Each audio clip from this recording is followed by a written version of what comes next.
in terms of everything from pesticides to safe produce handling, et cetera. And they also, to some extent, are custodians of our way of life and our agricultural industries, which are actually vital to our way of life.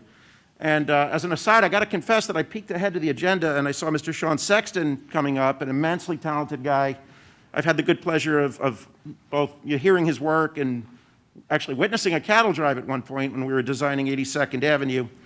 And he inspired me. So since we have a theme going on, I think the best way to really introduce Dr. Neal. Before you launch into that, I verse. just feel I should apologize to Christine and the public ahead of time. But I am so excited to hear what you have written, Phil. So take it away. Yeah, the apologies may need to go to more than Christine. I may need to apologize to the institution of poetry itself after this. But here we go. Christine with a C by Phil Mattson. Christine is creative, master gardener appeal. Christine is committed, 40 years in the field. Christine is caring, runs 4-H with missionary zeal. And Christine is co-managed by me and Dr. Anita Neal.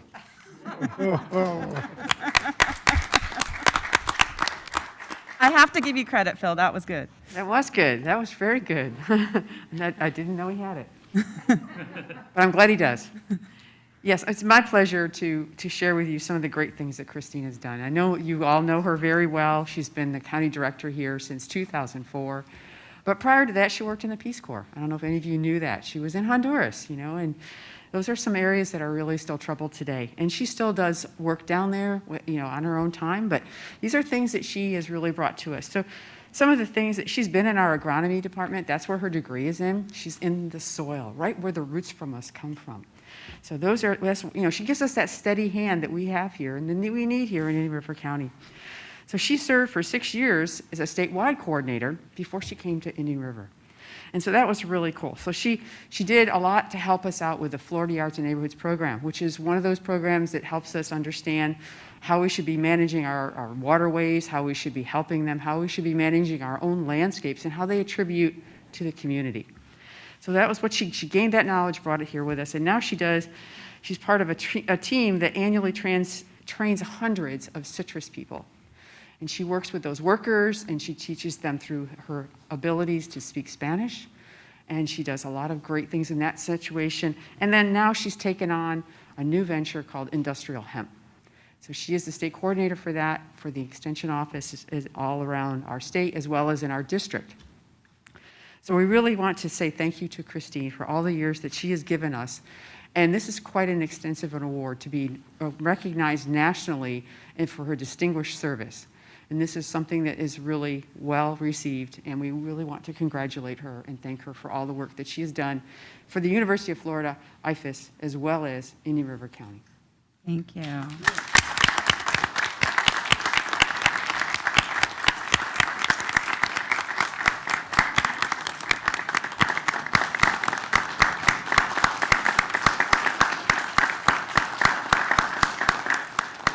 Thank you very much. It's been a pleasure, of course, to be here in Indian River County. I've learned so much, and hopefully I've been able to take some of that knowledge and help the county grow, supporting agriculture and trying to keep that a flavor in our county as we move on to new and exciting endeavors. So thank you very much for the opportunity. I appreciate the awards, not only from my association, which is where they came from at the state level, and pushed on up to the national level.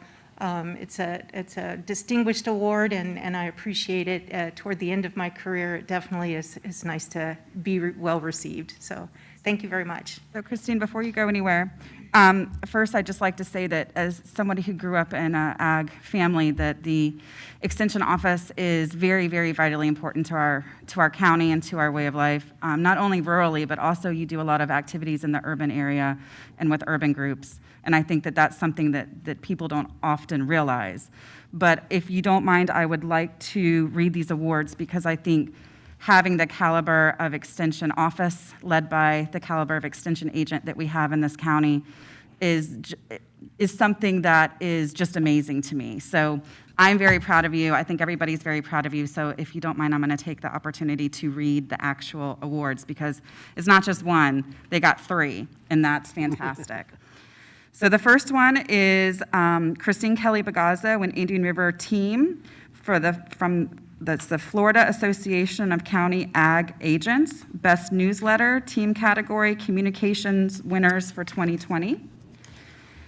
And then we also have the Florida Association of County Agricultural Agents, awarded the Distinguished Service Award 2020 to Christine Kelly Bagazzo. And then, drum roll, we have the National Association of County Agricultural Agents Distinguished Service Award presented to Christine Kelly Bagazzo for Excellence in Extension Education Programs 2020. And I just think statewide and nationwide, you have put us on the map, and I'm very thankful for the hard work that you do in our community, and this is amazing, and congratulations to you, Christine. Thank you very much.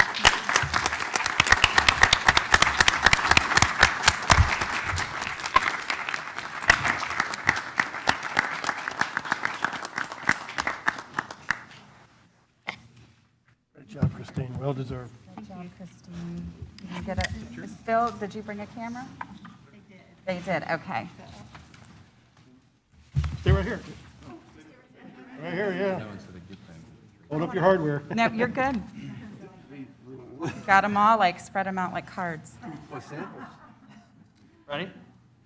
1. You coming in? After this. 1, 2, 3. Bill, when you said you could see all these great people, is that because of your new glasses now? Wow. Smart. Ready? Don't overdo it. 1, 2. Thank you. Congratulations, Christine. Madam Chair, copies of the award-winning newsletter are up front in chambers. You could also email Christine for a personal copy or find it online. Fantastic. Our award-winning. Madam Chair, if I may, Christine, just want to say that Christine has always been my go-to person whenever I've had a question about bugs or plants or anything, and Christine's always been there, and either she had the answer or she directed me the resources to get it. So as a elected official and running into something I don't know the answer, being able to go to a very trusted, reliable source is critically important. So I want to thank you for all your efforts there. And just also a shout out to our partners with IFAS. They're always supportive of us, and at the FAC annual conference, their booth is the #1 place I go. They have all the local Florida things, and they always give you some plants to take home, which I bring home and kill, but it's always a great booth, and they're always very energetic and excited to be there and helpful and friendly. So thank you, Christine, and thank you, IFAS, for all your support with the county. So thanks. Yes, thank you very much, Commissioner Fleischer. Christine? Yes. I just want to say, I know that a lot of people can't tell that I was, unlike Commissioner Adams, I was not born here. But as an elected official, we've had to get hit with some trials and tribulations, whether it's too much algae in a pond, sudden death to a strip of trees, animals not having a good relationship with plants and trees. And I just want you to know how much you truly are appreciated, because we have to go to the professionals when we need answers. And you've always been there, and you respond you don't respond in a scientific manner, you respond in we'll get it done manner. And it's very warm, inviting, and the people that we've dealt with, the citizens, have always appreciated the response that you've given, whether it was with us or directly, or you've gone to sites, and I truly appreciate it. There's a lot of fun things we do, like 4-H and that stuff, but even the harsh stuff, you make fun, interesting, and you've helped a lot of citizens in this community, and I want to say thank you. Thank you, Joe. Thank you. Thank you very much. It's been a pleasure. And I'm not so sure I made the pandemic fun, But, you know, and I'm sure Jason might be a little tired of the emails that I send him, all the updates from UF, but it has been a pleasure. This community has been my community for 17 years, and I'm very proud of it, and hope to continue in the work that we've been doing. Of course, research-based information is our primary mission statement, to get that information out to the general public. So hopefully we do that in a secure manner and a trusted manner as well. So thank you very much, everybody. It's been a pleasure. Thank you. Thank you, Christine. Oh, my God.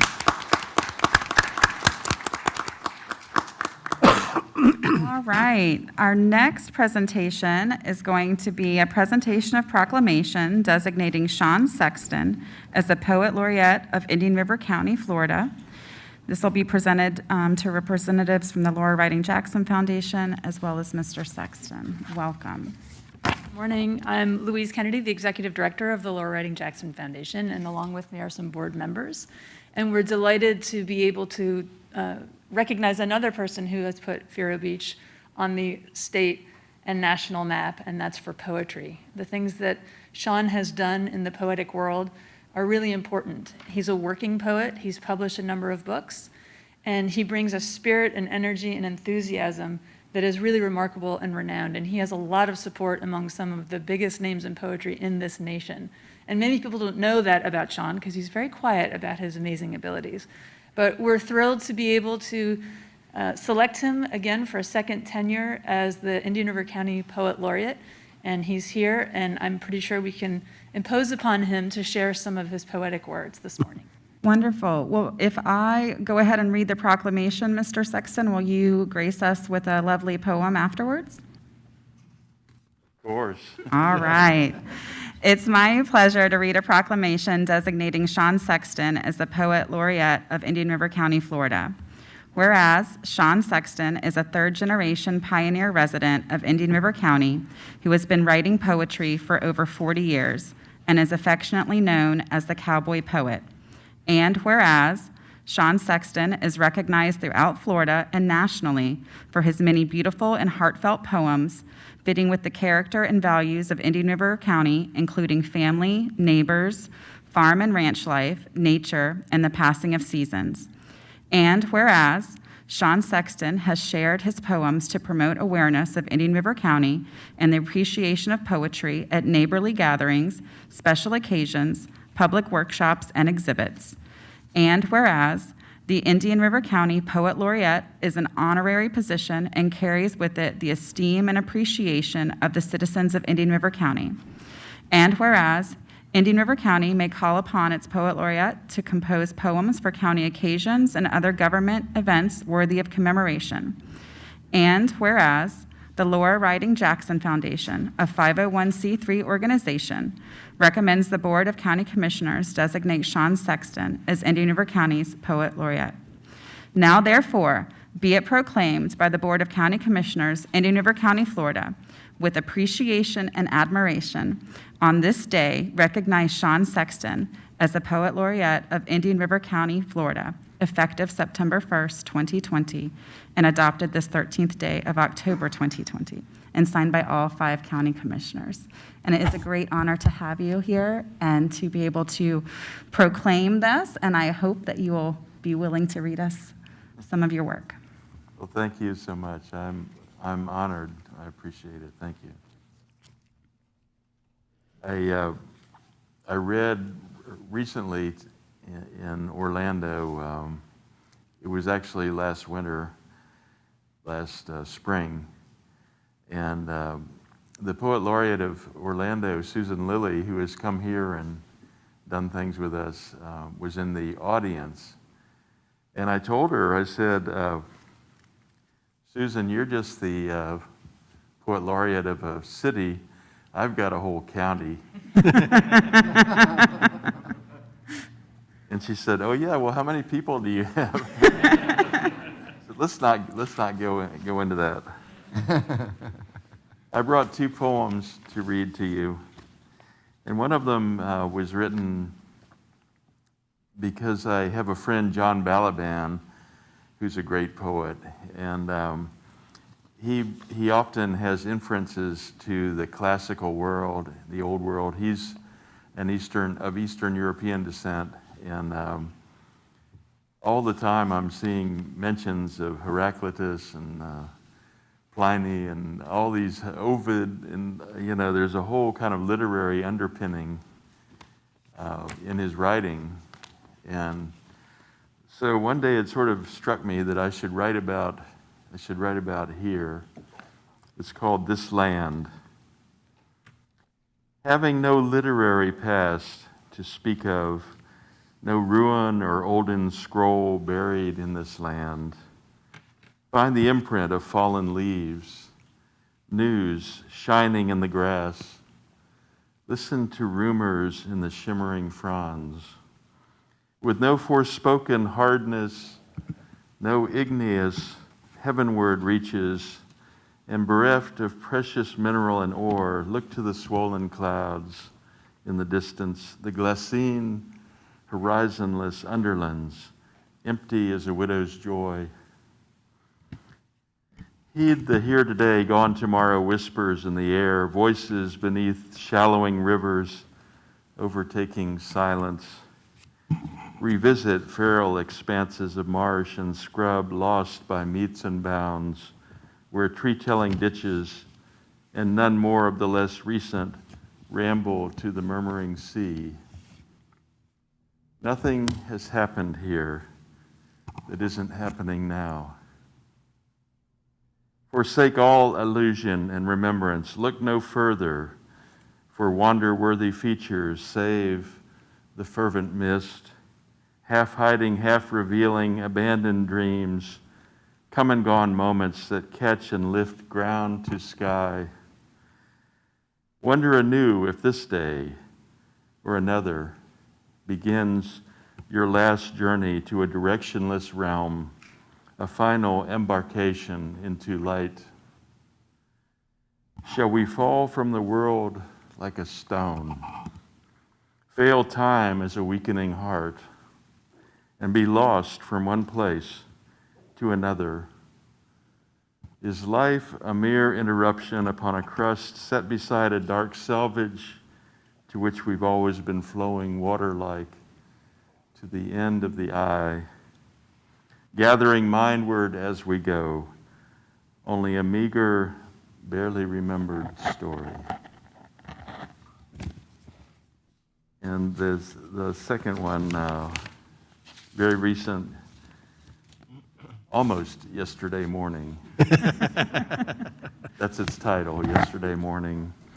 Yesterday morning, I coaxed you to go out with me and open a gate to let the cattle move, and we found the pasture filled with swallows, winging in trajectories of near misses, steep swoops, perilous courses bringing them close, so it seemed as though wire was strung across our path in grand disappearing hoops.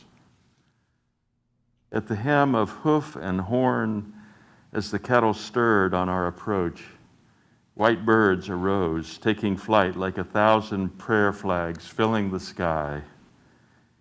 And we drove to them in the distance every time they landed to see it happen again. Swallows, always just ahead, candle wicking the air, so we forgot the cattle and the gate and got back home a little late. Anyway, thank you. Beautiful, beautiful.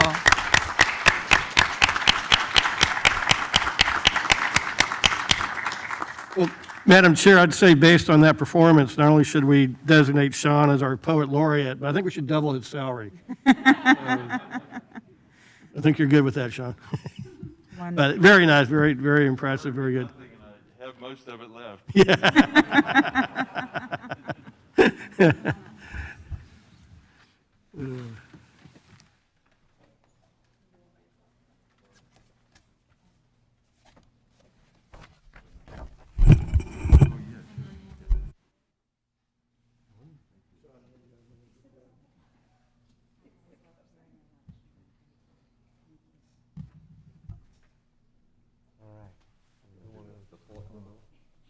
All right.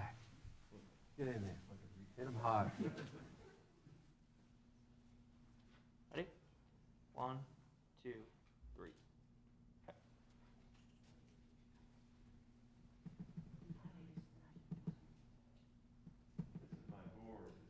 guys are all wearing red, too. Nice. Marie Steeple, our fearless leader, our undaunted fearless leader, and Louise.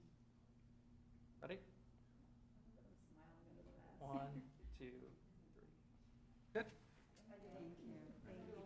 Congratulations, Sean.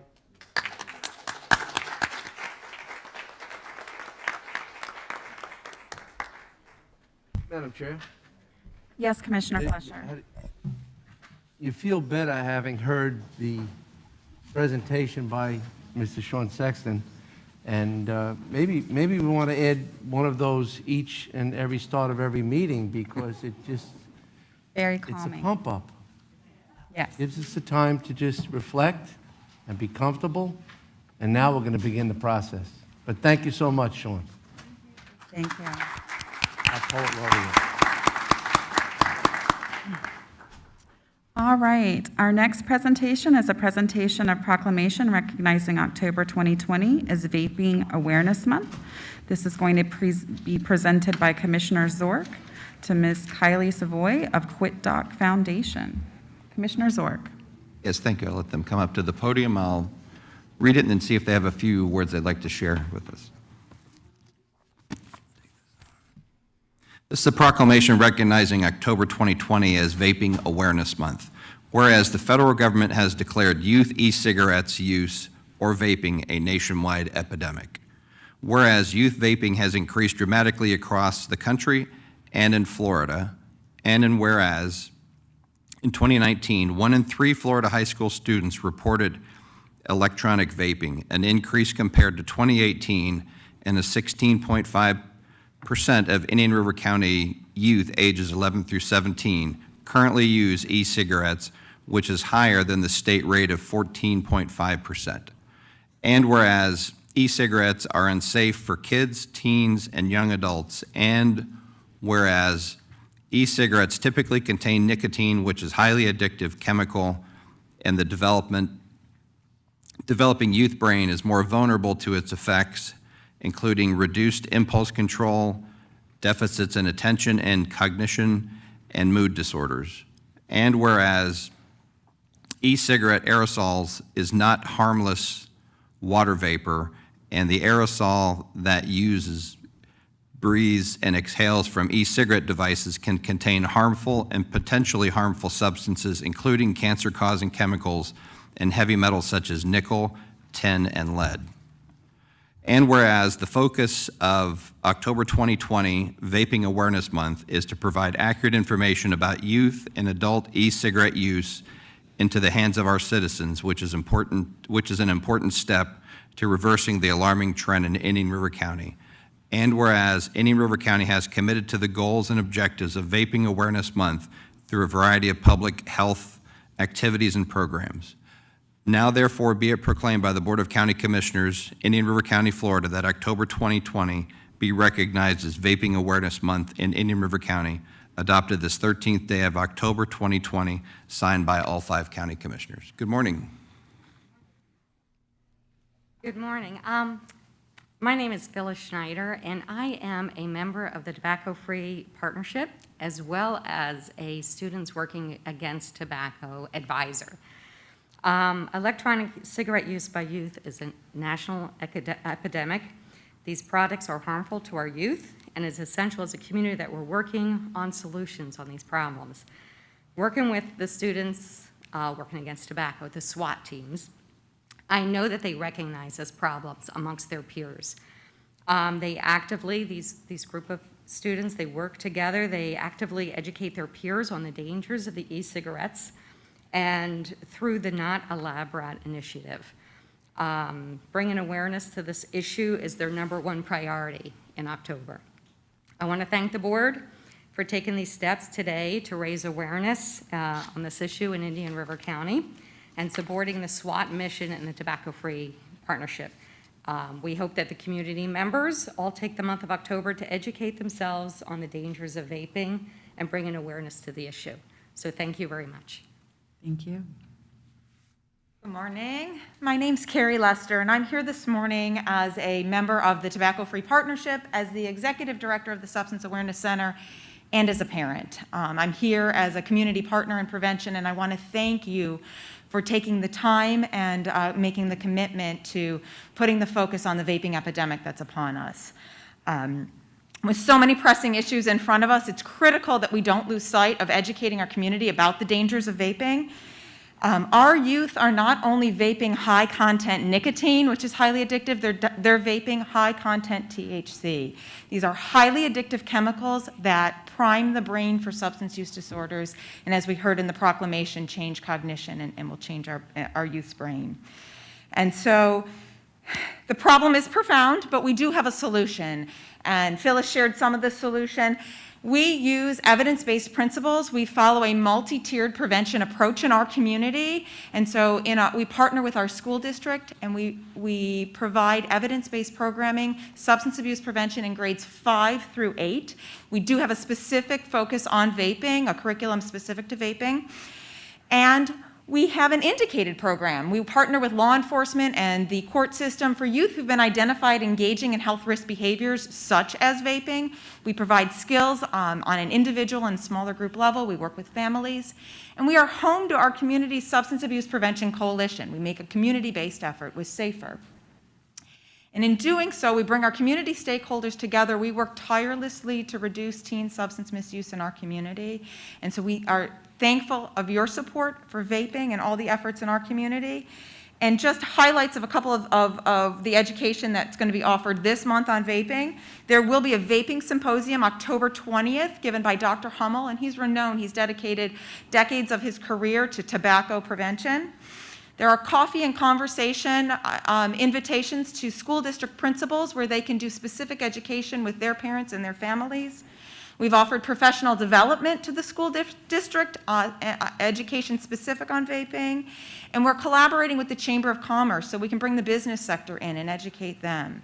And working together across all sectors of our community, we will protect our youth from big tobacco, we will protect the vulnerable developing adolescent brain, and we will see a reduction in teen vaping rates. Thank you this morning. Thank you. All right, good morning. So I will round out this presentation. My name is Kylie Savoy, and I am the facilitator of the Tobacco-Free Partnership and community health advocate for the Quit Doc Foundation. So I really would like to thank the board on behalf of all Tobacco-Free Partnership members. Your action today with this proclamation is just a testament to your support of our organization and our mission. Through this proclamation, we are bringing awareness to such a significant problem facing our youth, and we are taking active steps, as Carrie mentioned, to educate community members on the dangers of vaping.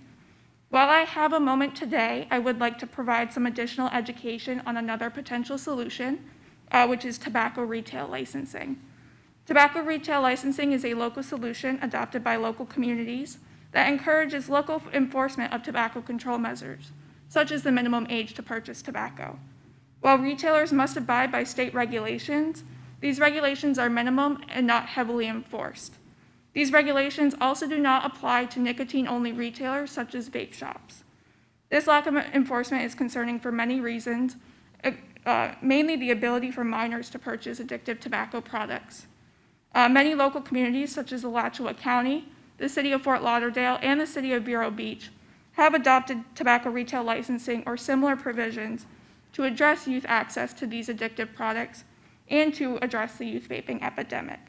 Again, I would like to thank the board for supporting the Tobacco-Free Partnership and Students Working Against Tobacco and allowing us to speak today. Thank you. Thank you. Thank you. Would you like to come up and accept the proclamation?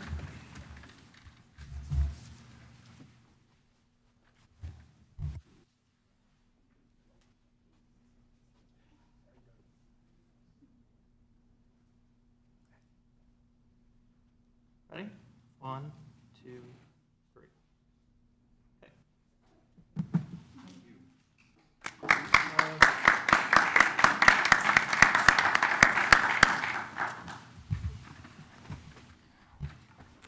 All right, our next presentation is going to be a presentation by Indian River County firefighters and paramedics Local 2201 for Breast Cancer Awareness Month. Welcome, Mr. O'Connor.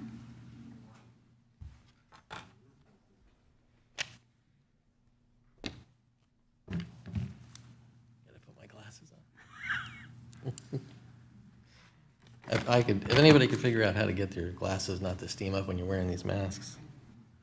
Good morning, and thanks to the board and staff for giving me some time this morning to address you. Erie River County Fire Rescue began wearing pink shirts in 2011 after some of the women on the department and wives of firefighters got together and started the Fire Girls. The goal of this group was to raise breast cancer awareness and funding to help support the fight against breast cancer. The following year, we began selling pink t-shirts at the Firefighters Fair, and since then, thousands of dollars have been raised and used to help support local events and charities like the Margot Donadio 5K, as well as Women's Wellness Day that are held at the Erie County Health Department. Women who do not have health insurance and reside in Erie County are able to receive free mammograms as well as other services. Erie River Firefighters and Paramedics has been purchasing these shirts for our members, which I'll show you in just a second, so we can promote breast cancer awareness while we're on duty. I'd also like to thank Chief Stone for supporting us in this worthy endeavor and allowing us to promote breast cancer awareness while we're on duty serving the community. And I do have some shirts for everybody if you'd like to pose for a picture. Fantastic, thank you.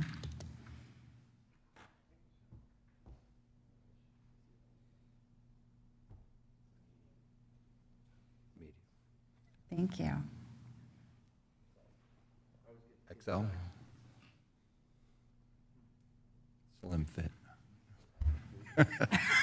Did you say slim fit?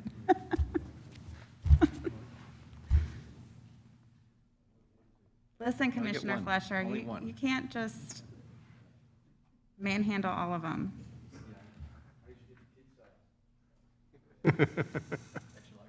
That'd work fine. Thank you, sir. All right. Very good, Judge. Would the chief like to come up and take a picture with us?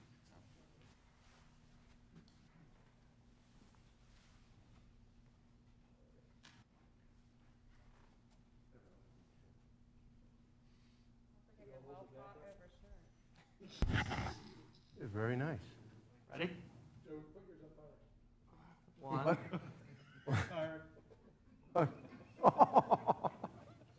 One, two, three. Good. Thank you. Yeah. Like this? Like backing up on your own. I just want to thank you for the shirts and also for what you guys do to raise awareness for breast cancer. It's a wonderful thing that you do for the community, and we're very grateful for the partnership. We appreciate that, and then the residents of the community, when they see us in the pink shirts, when we show up to their houses, they love it, especially the ladies. Of course, everybody, all the girls love pink, but the residents as a whole, I think they really appreciate this worthy cause. So thank you for your time. Thank you. Yes, Commissioner Fletcher. I certainly hope so. That's.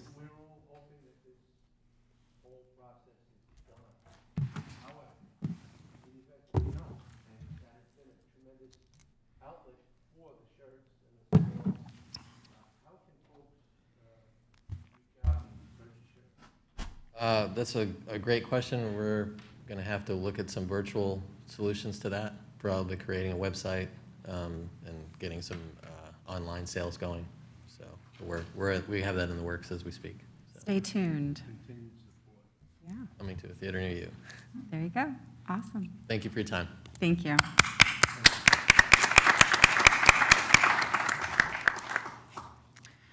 All right, next item is going to be approval of minutes of the regular meeting of July 14th, 2020. So moved. Second. I have a motion by Commissioner O'Brien with a second by Commissioner Zork. All in favor? Aye. Opposed? Motion carries. And with that, there's two informational items for everybody if you're interested, and then we will move on to consent. Does anybody need to pull anything from consent? Madam Chair, I'd like to pull item 8E, please. E? E, yes, ma'am. All right, 8E. Anybody from the public wishing to pull anything from consent? Seeing none. Second. I have a motion by Commissioner Fletcher with a second by Commissioner Zork. All in favor? Aye. Opposed? Motion carries. Commissioner O'Brien, item 8E. Thank you, Madam Chair. This is a request for a waiver of interest on a demolition lien for the estate of Glenn Legwin. Back after the '04 and '05 hurricanes, the Mr. Legwin's nursery and farm area was severely damaged and became a health hazard for the people around there. And this came before the board quite a few times, as I recollect, and it was a very uncooperative situation with Mr. Legwin. We had to go round and around and finally go in there. And if I remember correctly, there's all kinds of threats of lawsuits and a lot of things like that. But anyway, eventually the buildings were demolished and the lien was applied. I understand now that Mr. Legwin has passed away and his son is looking to clear this up to get a clear title to be able to sell or distribute the property. And I don't normally like, it's tough when you're visiting the sins of the parents on the children, but in this case, the taxpayers have floated this tax lien for 13 years now. And I know we've done this in the past where we've had like a small lot in Gifford and it had been accruing a penalty at $100 a day, and next thing you know, there's a $40,000 lien on it, and then the property becomes totally worthless, and nothing can be done unless we waive the interest. In this case, I think it's nearly 4 acres of ag property, which probably does have value in a sale. So what I would recommend, and also I don't like situations where we keep encouraging people not to pay the lien, that if they say, well, we'll just wait, and at some point somebody's going to waive it, it just seems counterproductive from protecting the taxpayers. I do understand, again, it's the son is trying to clear this up, and I appreciate that. So what I would propose and make a motion that we reduce the lien, reduce the interest on the lien to $2,000 and then go ahead and waive the rest of the accrued interest. A second. And I know Mr. Swan is here, and I'm sure he would like to speak on the behalf of his client. Thank you, Commissioner. Good morning, Madam Chairman and Commissioners. Mike Swan here on behalf of Walker Legwin, who is present with me. He is in the U.S. Navy. He's been serving for the last 14 years. He was granted a humanitarian reassignment to come home in December of last year to care for his father, who was very ill. His father passed away in July of this year. Judge Lynn has appointed him to be in charge of his father's estate. This property was his father's homestead. This is where he and his brother grew up. He was a teenager when this all happened. The county went in and demolished some structures. There is a $7,900 lien that he is willing and able to pay. We've asked the county to waive the interest on it. We've been working with the county attorney's office. We came to an agreement. We'd asked that the commission go with the recommendations of the county attorney's office. We also have a $500,000 code enforcement lien that we will address before the code enforcement board at the end of the month. So he intends to improve the property, intends to live on it, and this was his dad's nursery that was demolished after the '04 hurricane. Walker, would you like to address the board and just give them a little bit of information about yourself and the property? Commissioners, I've approached Michael back after my dad passed away in July, because I didn't know the process of probate and how that situation worked. I understand my dad was probably not a well-liked person of this county at some points because of his aggravation that he caused, but I will say that he did strive to teach me a lot of good things and good knowledge when it comes to taking care of investments and just saving up properly. And he also inspired me to make a career for myself. So obviously I grew up in Vero Beach, 1988 since 2006. I lived in Vero Beach, grew up working on the nursery, living there, and up to the point where I left for the Navy in 2006, and came back because on times when I came back to visit family, I came to see him. Dad was diagnosed 2 years ago, stage 4 colon cancer, and this year it was pretty obvious that he was declining rapidly. So the Navy did allow me to take the opportunity to do hospice and take care of him. So with all that being said, I appreciate all the commissioners' attention to this matter, and I would like them to understand that I am trying to do right by what my dad caused to this community, and I'm willing to build this position, this property, back to a place where me and my wife and daughter can one day live or grow up in. And Walker, let me just say, one, thank you for your service to the country. We all greatly appreciate that sitting up here. And secondly, this really is nothing personal about you. I think you're doing an awesome thing and all that.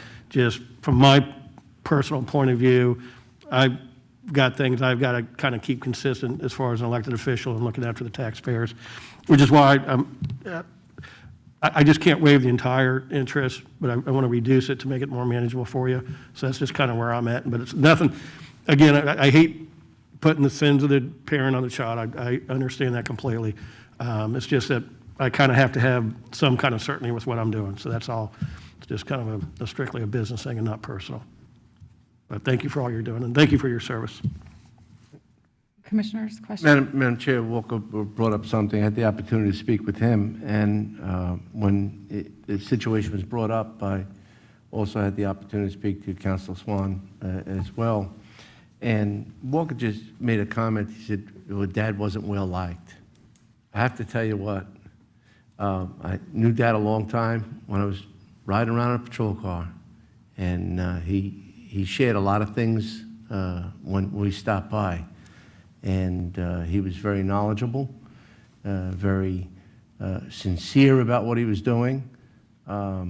Maybe the word abrupt or ornery might come out about getting things done when it was relating to what we had to do post the hurricanes. No, I'm not doing that, is what we heard. But as far as well-liked, not well-liked, I don't know about that.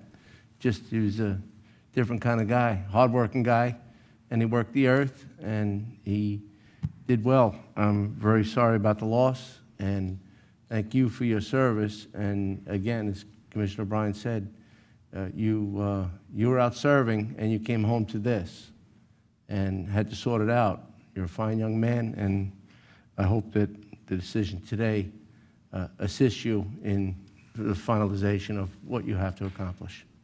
So thank you. Yes, Commissioner Zork. Yes, also knew your dad. Just because I got along with him fine. It's people have a difference of opinion doesn't make what they're thinking or believing wrong. It's, it might have had an easier outcome, but it didn't, and it was the way it was, and that was his choice to go that way. The lien amount, the $79.89.84, makes the county 100% whole. The interest is interest. The county didn't pay the interest. The county didn't lose any interest. So I'm more inclined to go with the original proposal as the interest. The county has no cost in that interest. In other words, if we don't collect it, we're not losing anything. If we collect the full $79.89, the taxpayers are made whole. But I know there is a motion, so we'll have to see where that ends up. Thank you, Commissioner. And I just have a question for Commissioner O'Brien. The $2,000, is that, how did you come to that? Is that a percentage of the interest, or is that? It's a little, I think around 20%, if my math is correct. And I'm open to another number. I think it should be something. If you'd feel better at 1,500, I'm good with that. I don't know if I want to go much lower than that, but I'm amenable. I mean, I'm not trying to be punitive here, but I just think I understand what you're saying. we need to have some in accountability. My experience with the city, we would have these things come forward, mostly with water liens or code enforcement liens, and we kind of had, we would apply administrative costs and then a certain percentage, and we tried to be consistent across any of those that we would waive. and knowing that it's in everybody's better interest to have the liens paid off and the property usable again. I would be a little bit more comfortable with something a little bit less, because when you add the 2,000 to the 7989, you're almost at $10,000, and that can be a bit onerous when you're trying to get a probated property, cleaned up and just working through that system. So I would be glad to amend the motion to reduce the interest charge to $1,500. Madam Chair, please allow me, post this discussion, to withdraw my second. okay. I'll So- second the motion. Okay. So we have a motion for the $7,900 lien, and then to reduce the interest payment to $1,500 versus $7,200. That's correct. Yes, ma'am. Okay. I don't want to make this appear to be like an auction, but I think we can do better. I really do think we can do better. This young man was not here. We're not holding what Dad's decisions were to account. I understand there's numbers that we want to be accountable to the taxpayer, but if there's no cost other than a minimal administrative cost, Well, let me ask this question. I just think that this is a very unique situation, that this is not one of those where somebody has property that they might turn. And as Commissioner O'Brien stated, in the past, we have done things where folks did nothing about the property, and we wound up going through the demolition anyway and wound up recouping the costs. This is not that situation. This young man has come home, and post his dad's death, after we spoke, he accomplished all of the finalized cleanup, and he's been in touch with code enforcement, and he asked for a site inspection, that he updated everything, and he did it by own hand, and I think with the help of a few good men that wanted to assist him. But he removed the vehicles, and he got everything all under control, and it's my understanding that we're made whole. The purpose of this whole process was to make us whole, make the community whole, mitigate instead of litigate. And if we've done that, he's taken the high ground. I just think we can call it a day. Understood. Dylan, you guys are recommending to waive the interest completely? Yes, so our recommendation from the county attorney's office was that they pay off the demolition lien in full, which was the original 7989.84, consistent with a couple of the other recent demolition liens that our office has brought to the board. We had consulted with staff and had recommended that we waive the interest. Okay, and the lien amount covers any costs that we've incurred? So the original lien was for the costs incurred by the county for the demolition of the unsafe structures. Okay, thank you. All right, any other comments from the commissioners? Just, Madam Chair, if I may just finish up. One, we did several amnesty programs with some of the outstanding water and sewer ERUs and such, and we made a policy decision to quit doing that because we didn't want to send the message that we would forgive all these penalties if people just waited long enough. So I think that applies here as well.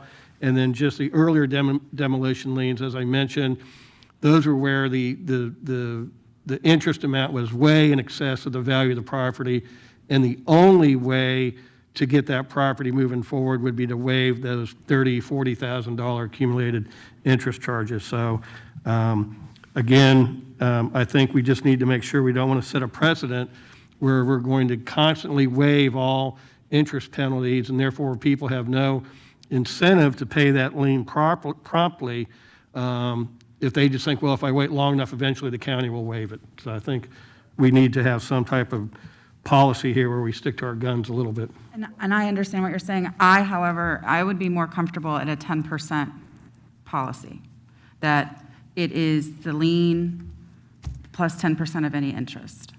I think that that's reasonable. It sends a bit of a message, and it's not onerous. So, You know, when this all happened, and Commissioner O'Brien just brought up the amnesty program, well, we extinguished that program, or while the program was actually intact, I believe Mr. Lakeman was fighting for his life, and I believe his son was fighting for our freedoms. So there was 2 other fights involved, and I don't think anybody had the opportunity to fight for the amnesty program or work with any of that because they were a little busy at the time. Justifiably so, and thank you, sir. so 10% is like 722. So, Madam Chair, I think you have a very good idea that we probably should establish a formal policy on things like this. And until we bring that back as a formal item and stuff, I would be glad to go along with your recommendation on this case. Now, going future, if we develop a policy, it might be a little bit more. But certainly in this case, I would be very glad to amend my motion to go with your 10% of the interest. Be happy to amend the second. The second is happy with that? Yes. Okay. All right. Is there any other discussion? We do have a motion by Commissioner O'Brien with a second by Commissioner Solari. If there's no further discussion, all in favor? Aye. Opposed? Motion carries. Thank you, gentlemen, and good luck with the property. And just as a side note, our community is made up of many, many colorful characters that make us who we are, irregardless of, my mom is one of them, so I can completely understand what you're saying. She was in the nursery business as well. It's a tough business. Yeah, wait till she comes. It breeds before us. tough people. Good luck, sir. Yeah. Hey. Thank you. Thank you again for your service. Appreciate it. Thank you. Thank you for all your service, too. I appreciate what the county does for everybody in this day and age. It's very important that we continue that policy, just like I am doing what I can back when I'm serving for the Navy. Thank you.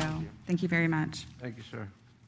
All right, with that, we will move on to county attorney's matters. The first item is acquisition of right-of-way for Phase 2 of 66th Avenue improvements. Welcome. Good morning, Commissioners. Morning, I'll- Counselor. Good morning. I want to start this morning with item 13A. This consists of parcel 124 in our 66th Avenue right-of-way project. And the exact address for that parcel, 7655 66th Avenue. And as it's been pulled up here on the screen, thank you, Scott. This is a picture, an aerial of the area of take that we will have from this property. It's approximately 0.52 acres. And the parent tract for this property is 20.76 acres. It is zoned A1 agricultural. And it's currently being used for cattle grazing, and there's a barbed wire fence along there.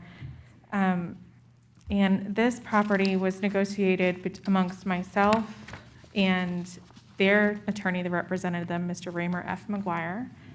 And after some going back and forth, we had come to a settlement agreement of $22,350 for the right-of-way purchase, and the statutory attorney's fees of $36,1350. And we had already paid for an appraisal. There was an initial appraisal in 2017, and there was a subsequent appraisal which came back with the updated appraisal amount of $14,900. And this is where we landed. So those appraisals were already paid for at $2,000. And of course, the property owner's engineering analysis at $3,192 for a total settlement cost of $31,155.50. And we are recommending that that cost be accepted today. And try to avoid litigation, and just in an abundance of caution, just trying to go in and look at how much it would possibly cost for litigation at approximately $300 an hour for 40 hours. We're already looking at $12,000. And I'm unsure of what our outside counsel fee is per hour, but I just wanted to give sort of an estimate on what we could possibly be looking at just for our side let alone opposing counsel what they would get, because they would end up with whatever difference or whatever benefit they obtained for their client from the first initial appraisal amount. And in this case, the initial appraisal amount was $11,400, and that was in the first offer, written offer to the property owner. Thank you. All right. And to the board, I didn't know if you wanted it before, at this point, or after the next item, but I just had a little bit of an update that I wanted to present in terms of the status of obtaining properties for both Phase 1 and Phase 2 of 66th Avenue, and just give you a sense of where we were going in terms of our strategy of obtaining the properties. So I just welcome whenever you think is the appropriate time for that. Well, why don't we handle these two and then give us an update if that's I'd be happy to handle it then. okay. Commissioners, is there any questions for? Yes, I figured as much. Thank Go you, ahead, Madam Chair. Commissioner O'Brien. Scott, could you put that aerial back up, please? So Commissioners, years ago, I know Commissioner Flesher, I think Commissioner Slaughter were here when we made a policy decision when we were acquiring right-of-ways that we were going to ignore the Murphy reservations that were along 66th Avenue. The philosophy at that time for that policy was we didn't want to take people's property without any compensation, and I did vote for that at that time. Looking at this parcel and also the next parcel, you can see here that this parcel, there's just a very, very tiny little clip corner there that's not in the Murphy reservation. And the other parcel, it's entirely within the Murphy reservation. So what I would ask the board to consider is that in a case like this, we're between the two parcels, we're going to pay close to $9,000 in attorney fees and close to $6,400 in their engineering fees, all going out of the county to attorneys and engineers in Orlando. So what I would propose is that we reject the mediated settlement.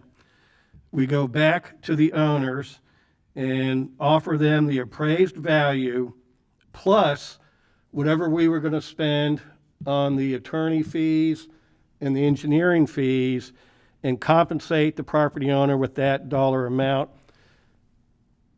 And that way, all of the money that we're willing to spend is going to the local property owner. And if they don't want to accept that, then we would just take it through the Murphy reservation. But I would be very surprised if they didn't take the offer, because when you add the attorney fee and the engineering fee to the appraised value, that's a pretty significant increase in the dollar amount going to the property owner and not going to Orlando attorneys and engineers. So I would just put that out there if the board wants to reconsider utilizing these Murphy reservations and keeping the money here with the landowner and not going out of the county. All right. Is that a motion? That would be a motion. So if we want to take this one at a time, 13A, I move that we reject the proposed settlement. We offer the property owner the appraised value plus the $3,192 of attorney's fees. And I believe this one was $3,613 of the attorney fee. So whatever that adds up, $3,192 and $3,613 would be added to the appraisal price for the purchase of the parcel. Second. All right, we have a motion by Commissioner O'Brien with a second by Commissioner Solari. Yes. Or- Commissioner? Well, I'll let, I if wanted there's, to I want to hear discussion first among the board before. I wanted to hear your opinion of what does this open up in terms of if they say no, what's the path forward? Just to kind of maybe cover what you were going to say anyway. Yeah, I mean, my concern with this is that at this stage where they've, hired, experts and, they've worked with an attorney, and all of a sudden then to make a counteroffer that is designed to cut out their attorney's fees, I think puts us in a troubling spot with regards to what their attorneys and experts are already entitled at.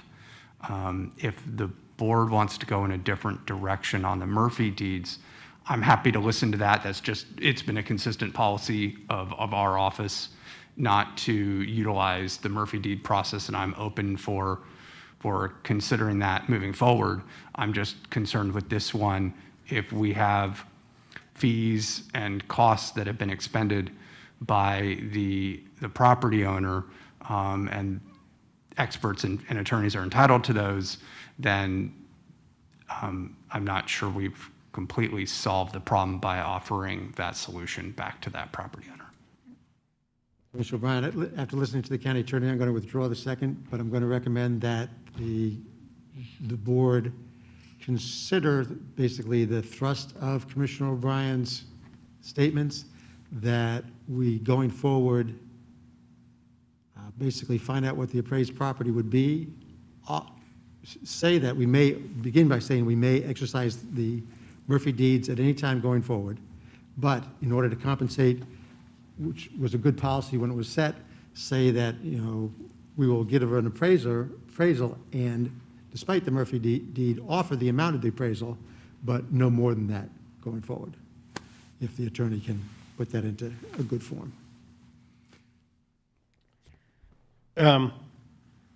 To your latter suggestion, we've always taken appraisal and at least added like a 15% sweetener, I think.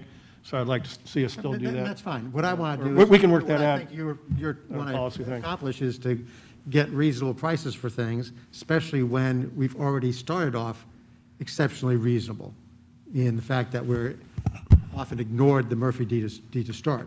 But to let other people then leverage off the things that we've done to get even more is, I agree with you, inappropriate. Right, and the only thing with Dylan's comments is, yes, their experts may have put some time into this, but if I look at the engineering fees, $3,192 for each parcel, at $300 an hour, that's over 10 hours per parcel, and I can't imagine any competent engineer needing 10 hours to look at that parcel. So, yeah, they may have earned a fee, but it's outrageously over-exaggerated and expanded. So I don't think I'm going to have the support here, but I'm not worried about them coming up and saying, yeah, I put 10 hours into this. Okay, prove it. Again, these things just keep creeping up and up and up. But so I guess with, anybody else want to second my motion?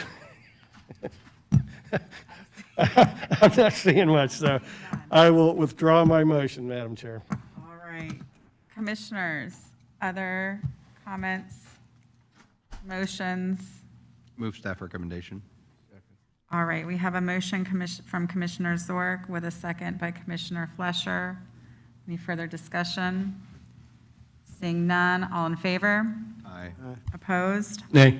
Motion carries 4-1. With that, we'll move on to 13B. Thank you, Commissioners. 13B is located at 7615 66th Avenue, and this is parcel 124A of the 66th Avenue right-of-way. We are requiring, if we look up here on the screen, 0.16 acres, and it is directly in front of their homestead residence. And in this acquisition, they have an avocado tree, a powder puff tree, 2 bottle bus trees, chain link fence, and a gravel driveway in the area of take. The very first appraised amount that was offered back in 2017 was $10,800. The updated appraisal amount, which was offered here in 2020, was $12,000. After negotiating with the attorney for the owners of the property, we reached a settlement of $27,000 for the right-of-way parcel for 124A, $5,346 for the statutory attorney's fees, which takes into consideration the $27,000 minus the $10,800 multiplied by 33%, and that's how we get to that number. And the appraisal fee of $2,900 and the engineering analysis of $3,192 for a grand total of $38,438.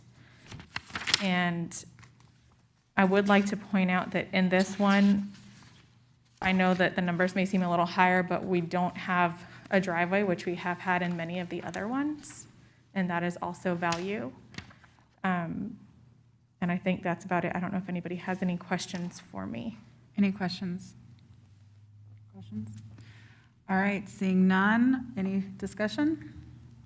Seeing none, commissioners. Madam Chair, move staff recommendation. Second. I have a motion by Commissioner Flesher with a second by Commissioner Zork for staff recommendation. Any further discussion? Seeing none, all in favor? Aye. Opposed? Nay. Motion carries 4-1. Thank you. Thank you, Commissioners. Commissioner O'Brien, I know this continues to be a sticking point for you. Can we bring back something or ask staff to bring something back so we can have the discussion that you've been wanting to have? I would love to, yes, ma'am. So, Yes. and to that point, which is where I thought the update might be a little bit helpful. So Actually, do thank you you. want to take that break and Yeah, then we'll go to Dylan? We need to take a 5-minute break if yes, that's okay. And then I would be happy to do that. Okay.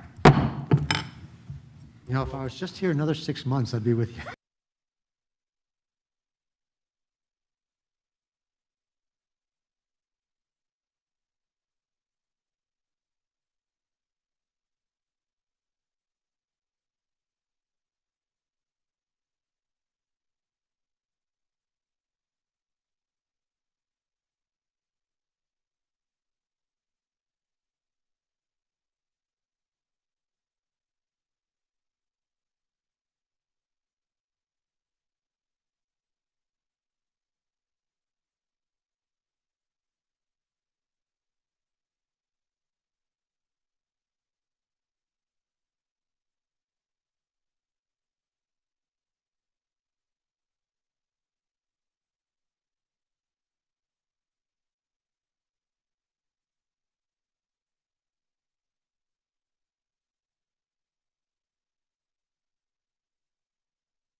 Order.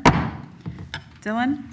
Thank you very much. As I stated earlier, I just wanted to kind of give the board a sense of where we are with 66th Avenue, which would give a context of this request and future requests, but also I think would be a nice segue into the discussion that Commissioner O'Brien brought to the table, that we might be able to incorporate that into this discussion.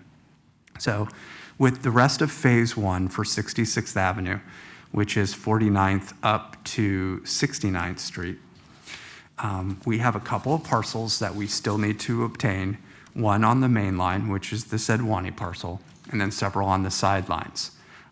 So what we have here is what we've sent to outside counsel to move forward with is the Sedwani parcel, along with Chestnut, Martin, Dent, and Mandina.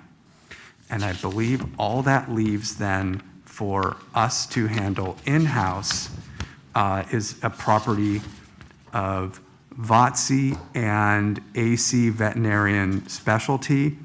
And I can say those are the two that we've been making progress on and we just want to finish up. But other than that, the other 5 have been sent to outside counsel. Continuing moving forward with Phase 2, which then brings it up to 85th Street, we've sent to outside counsel Ford, Williams, Sexton, Van Antwerp, Keene, and Barker. So that's 6 properties. And now that we've got the 2 Kinchin ones, all we have left in-house that we're handling is Bingham and Lipfert. And the others have gone to outside counsel.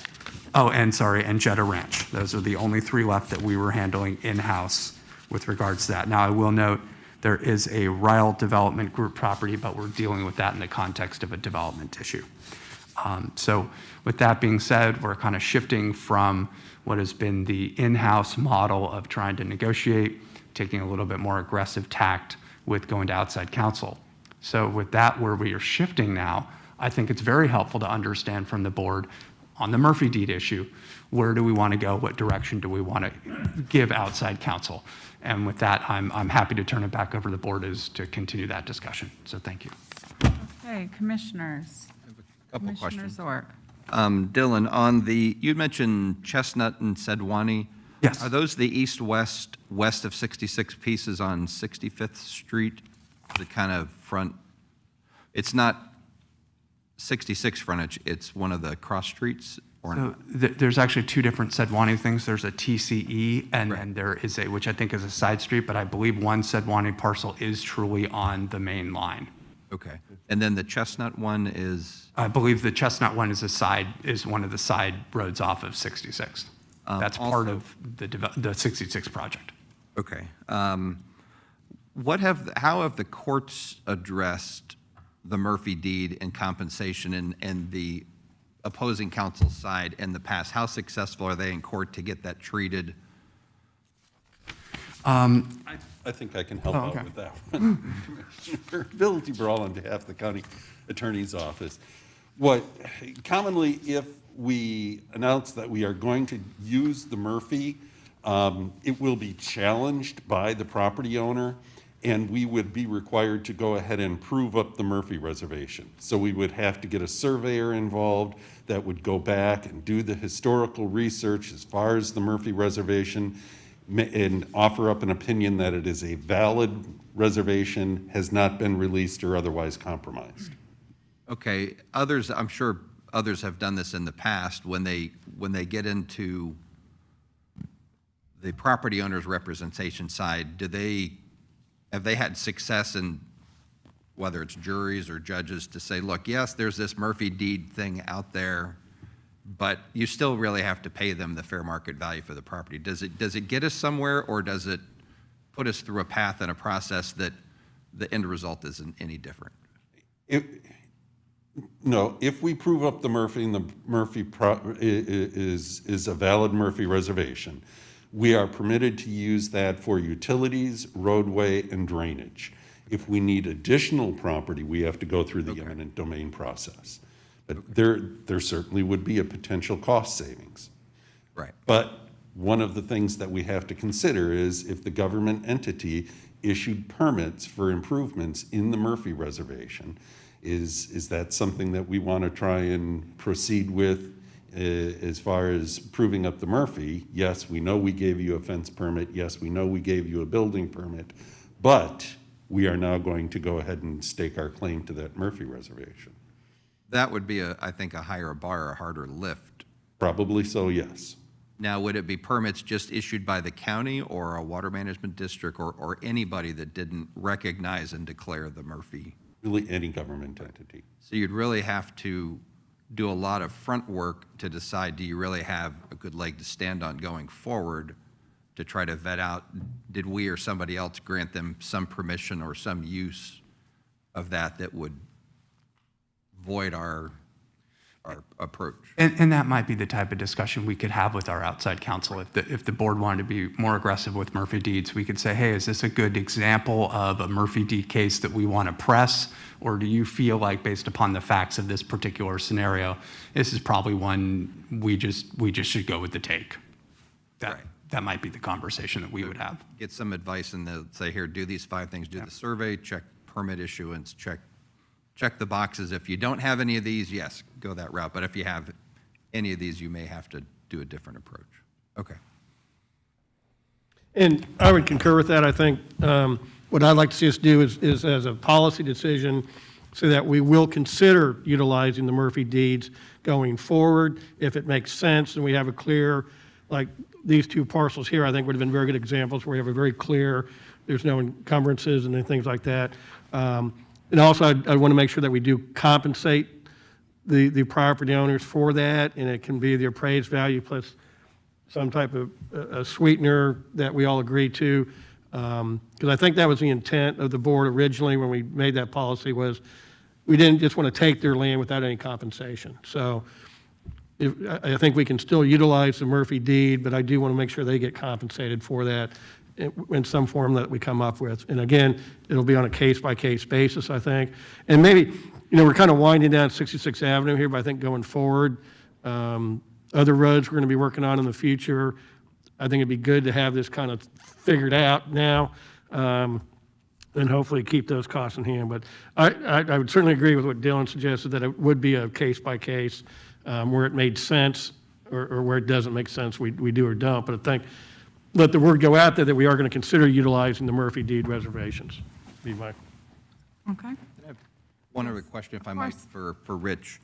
Rich, when we're widening the bridge crossing at 53rd Street and 66 from a 2-lane to a 4-lane potential bridge crossing, the right-of-way going west from there, do we need to add any width? I know we took some parcels to the west or some portions of the parcels on 53rd Street west of 66th.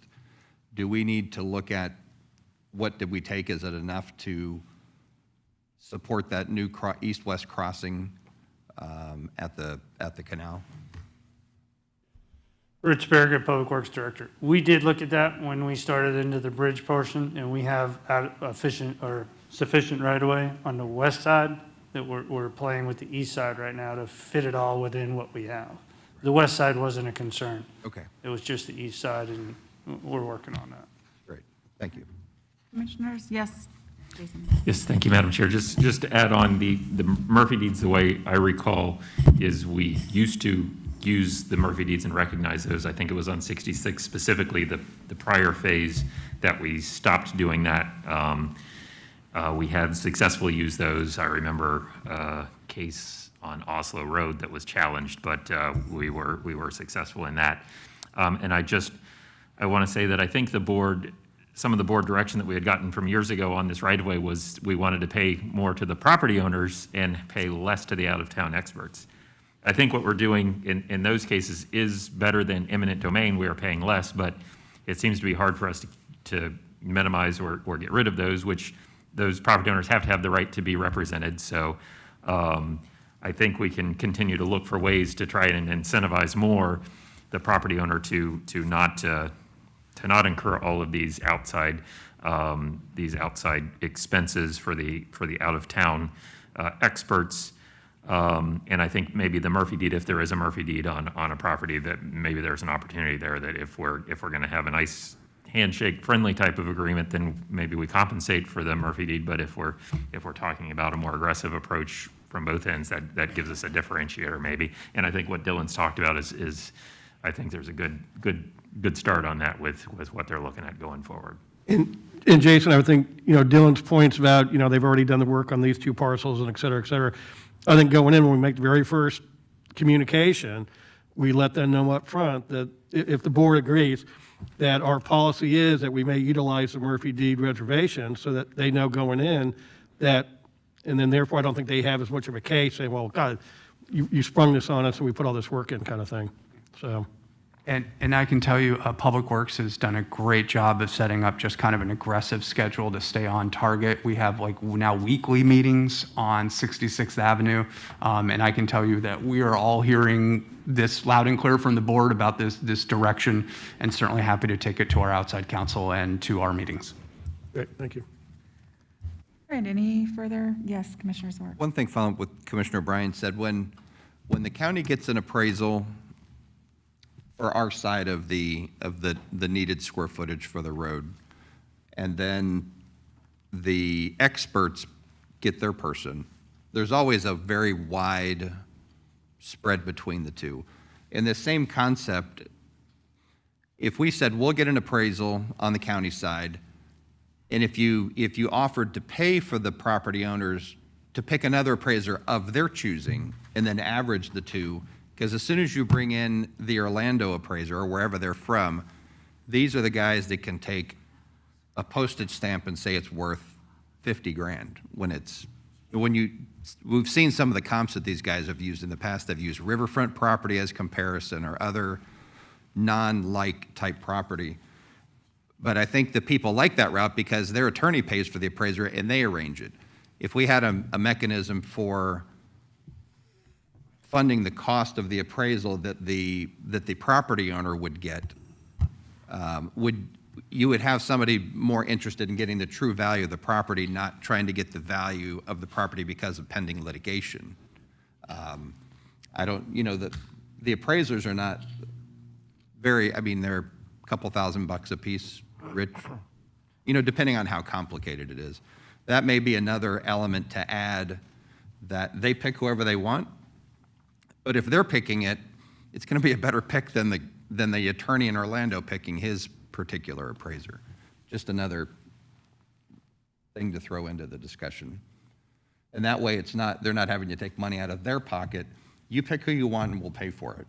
And then we take the two and average them out or some methodology to come to a value. But the more we can keep the out-of-town appraisers that are tied to the eminent domain attorney firms, I think we would come out better. Okay. All right. Dylan, does that give you?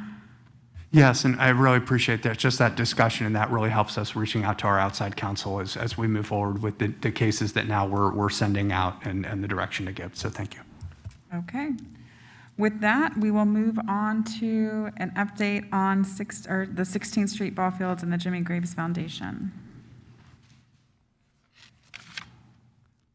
Thank you very much. On June 23rd, the board authorized the county attorney's office to file suit concerning what I always deemed the 16th Street ball fields property. Since that time, the parties have had negotiations in an attempt to resolve the issue before going to litigation. There was a recent article in TC Palm that indicated that the deal that the foundation had to sell the property for $1.2 million to an Orlando developer has been canceled. Unfortunately, even with that news, the parties have not been able to come to a resolution of the matter, and thus the county does plan to file suit in early November. And the county attorney's office just wanted to make sure that we came back to the board before we filed suit, just to see if there was any different direction from the board on the issue before we filed our lawsuit in early November. Outside counsel has advised, and I agree with our outside counsel, that we should refrain from any comments on the merits of the case and discussing goods, bads, and the like in our defense, and should also just avoid the settlement proposals that are gone back and forth. Simply just hear letting you know we're planning to file suit in November, but if there's a different settlement concept from the board, we want to hear it before we filed. And with that, I turn it back over to the chair. Thank you. Commissioners, any comments? Commissioner Zork? Yes. Dylan, a couple questions. Since the property changed without our knowing some, I don't know, 9-10 months ago or whenever it was when it went from the Jimmy Grace Foundation to a for-profit LLC company, as we're moving towards filing something, would the county have the ability to file a lis pendens on the property to keep another overnight transaction from happening, and then we've got another twist to the... We are going to file whatever we need to file to preserve our interest in protecting the deed restriction. Okay, so that would be considered if it's appropriate. We will certainly do that. Okay. One thing in looking at and talking with folks in the community there, they just don't know how it got to this point. And how do we somewhat restore the public trust in where the county works with a nonprofit? I'm going to propose, at least in discussion form, one other item to offer is that the county purchase it back for what we paid, plus any verifiable capital improvements that added value to the property. That would exclude mowing, maintenance, program costs, anything that has doesn't add any tangible value to the property. Get it back in the county's hands and make sure that it gets then placed somewhere in the future to a right user or appropriate user, not flipping it to a developer or something like that. Curious to see any thoughts or comments from any of the other commissioners on a buyback. Well, on that one specifically, we don't need to do anything like that today because during the course of events, the other side's attorney knows that that's always a possibility. I think today what we're here to do is to see if we've got anything that's really new, which we don't. And I think that our best path forward is to simply thank our staff very much for being incredibly, I think, patient during the whole process, very restrained during the whole process, and doing basically bending over backwards. But I think today the message is we need to file suit and protect our rights as quickly as possible. But we all know that whenever a suit is filed, if somebody has a good faith negotiation, they can do it.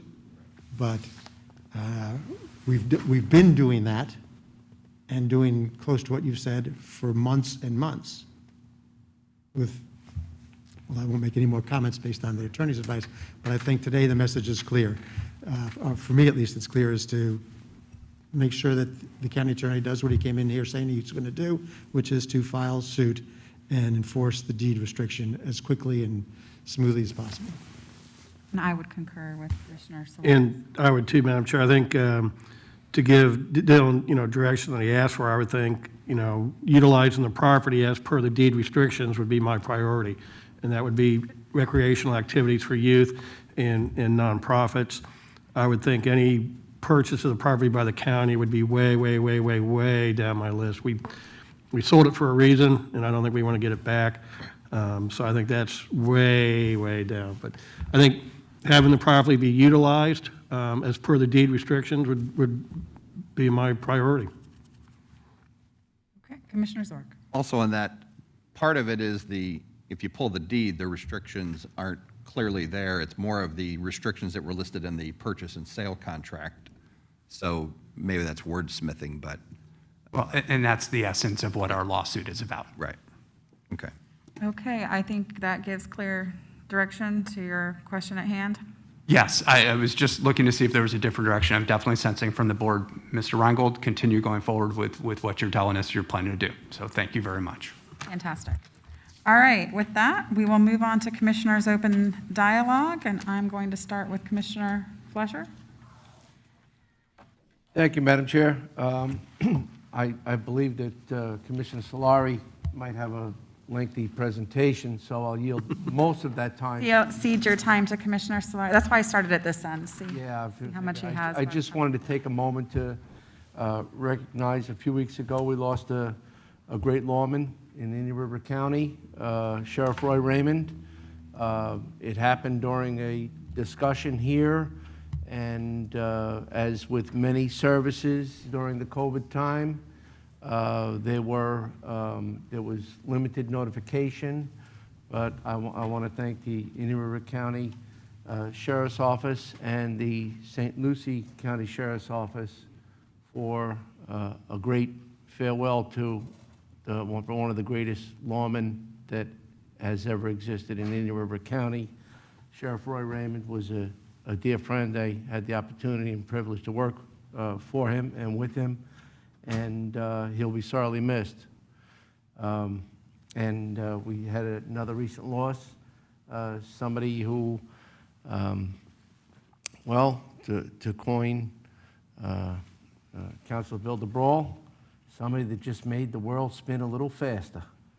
And that was another friend, commonplace to the podium. I don't know how embracing it was at times, but Fred Mensing has passed, and he'll be sorely missed as well. And I'll yield the rest of the time to wherever it has to go. Fantastic. Commissioner Zork. I'll make up some time here. Okay. Just in general discussion, as you know, one of our items to move forward on the legislative side has been the foreign trade zone. We are really waiting any moment now to get the final thumbs up from St. Lucie County that local companies and businesses can have that. We're trying to see if they have anything that they can publicly announce and distribute to the business community here very soon. That's been a long effort, but it'll be the Treasure Coast Foreign Trade Zone, including Indian River, Martin, and St. Lucie counties. So that'll be something that'll carry on and have benefit to companies going forward. And with that, I'll yield my time to the other end of the dais up here. Fantastic. I only have one thing. Just wanted to let everybody know that we had our last census meeting last week. So the census is scheduled to be done at the end of this month. As soon as we get the numbers and all that, we'll be happy to forward it to the commissioners as well as the rest of our committee. But it's looking good so far. So here's to the last 2 weeks of excitement. Fill out your census. And with that, I will cede the rest of my time to Commissioner Solari. Commissioner O'Brien. Thank you, Madam Chair. Briefly, this afternoon, the Economic Development Council will be hearing a presentation on an application for a tax abatement program. And as you know, that we've voted to put that back on the ballot for November. This is, in my mind, just one of the most perfect examples of how this is a useful tool. It's a local manufacturer. He's been here for years. His business is expanding. So he's buying raw dirt in an industrial park and then going to build, I believe, a 30,000 square foot facility on it. And this is exactly what the tax abatement program will really help, because he's building a new building on dirt, and he's looking to hire, I think, 20 additional people. So it's a local company expanding because they're doing well. So I think that's great. And then we have a special call meeting on the 28th to take the recommendation from EDC and move forward with that. And I'll cede the rest of my time to Commissioner Solari. But Madam Chair, if I might suggest, if we could take care of the 2 solid waste disposal district items real quickly, and then we could give Commissioner Solari all the time that he deserves for his final diatribe here. I have no problem with that. I think that is a great idea and gives Commissioner Solari the opportunity to do a reenactment. I'll go ahead. I hope so. Go ahead and move approval of the solid waste disposal minutes of July 14, 2020. I have a motion by Commissioner O'Brien with a second by Commissioner Flesher. Any further discussion? Seeing none, all in favor? Aye. Opposed? Motion carries. And the next item is work order number 8 to Geosyntec for engineering services. Move approval. Second. I have a motion by Commissioner Solari with a second by Commissioner Zork. Any further discussion? Seeing none, all in favor? Aye. Motion carries. And with that, Commissioner Solari. We do a drum roll? Moment. Well, dang, if I knew everybody was going to see me their time, I could have made this a lot longer. That's why we didn't tell you. Yeah. Good thinking there. During the summer of 1972, So you didn't know this. I was really going to take this down memory lane. I studied German at a Goethe Institute outside of Munich. My classmates were from a number of countries. One woman was from an African country, which I unfortunately cannot recall, but I have long recalled her clear statement that hers was an exceptional country. I became friends with two brothers from India, and conversations with them made it clear that they believed that their India was an exceptional country, and their pride in their nation, despite its many problems, was manifest. I certainly am happy for all those who believe that theirs is an exceptional country. I believe that America is an exceptional nation despite its problems. What I cannot understand is the many Americans today who do not believe in American exceptionalism. That so many Americans no longer believe that America is an exceptional country is a reasonably recent phenomenon. I remember New York City in the summer of the bicentennial of the Declaration of Independence. There were celebrations on both land and water throughout New York. There seemed to be nothing but pride in America, its history, and especially its Declaration of Independence. Go back 50 years further, and in his oration on the 150th anniversary of the Declaration of Independence in 1926, President Calvin Coolidge discussed what he considered to be the most important civil document in the world, saying, "It is often asserted that the world has made a great deal of progress since 1776, that we have had new thoughts and new experiences which have given us a great advantage over the people of that day, and that we may therefore very well discard their conclusion for something more modern. But that reasoning cannot be applied to this great charter. If all men are created equal, that is final. If governments derive their power from the consent of the governed, that is final. No advance, no progress can be made beyond these propositions. If anyone wishes to deny their truth or their soundness, the only direction in which he can proceed historically is not forward, but backward. In its main features, the Declaration of Independence is a great spiritual document. It is a declaration not of material, but of spiritual conceptions." Go back another 100 years, and we find that in a letter to Henry Lee, dated May 8, 1825, Thomas Jefferson, explaining the sources, the purpose, and the manner of the writing of what Lincoln would call that immortal emblem of humanity. But with respect to our rights and the acts of the British government contravening those rights, there was but one opinion on this side of the water. All American Whigs thought alike on these subjects. When forced, therefore, to resort to arms for redress, an appeal to the tribunal of the world was deemed proper for our justification. This was the object of the Declaration of Independence.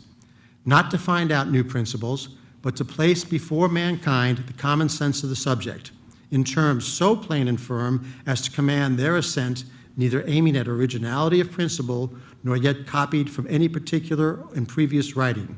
It was intended to be an expression of the American mind, and to give to that expression the proper tone and spirit called for by that occasion. All its authority rests then on the harmonizing sentiments of the day, whether expressed in conversation, in letters, printed essays, or in the elementary books of the public right, as Aristotle, Cicero, Locke, Sidney, etc. These last four names are particularly telling.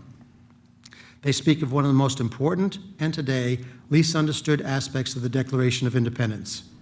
The Declaration of Independence is a natural law document, and Aristotle, Cicero, Locke, Sidney represent a 2,000-year tradition and development of natural law theory. It is the natural law basis of the American founding, as expressed through the propositions of the Declaration of Independence, that is the foundation of American exceptionalism. As stated by President Obama in his second inaugural address, what makes us exceptional, what makes us American, is our allegiance to an idea articulated in a declaration made more than 2 centuries ago. We hold these truths to be self-evident, that all men are created equal, that they are endowed by their Creator with certain inalienable rights, that among these are life, liberty, and the pursuit of happiness.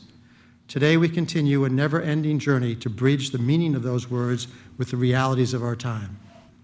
Harry Jaffa notes, in the Declaration of Independence, the origin of political authority is held to reside not in an emperor, king, or church, but in those unalienable rights from which every human individual is equally endowed by his Creator.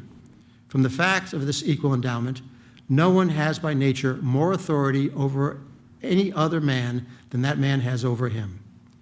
Basing the American founding on the unalienable rights common to all people and being the first nation in history to do so was, and for me still is, the key to American exceptionalism.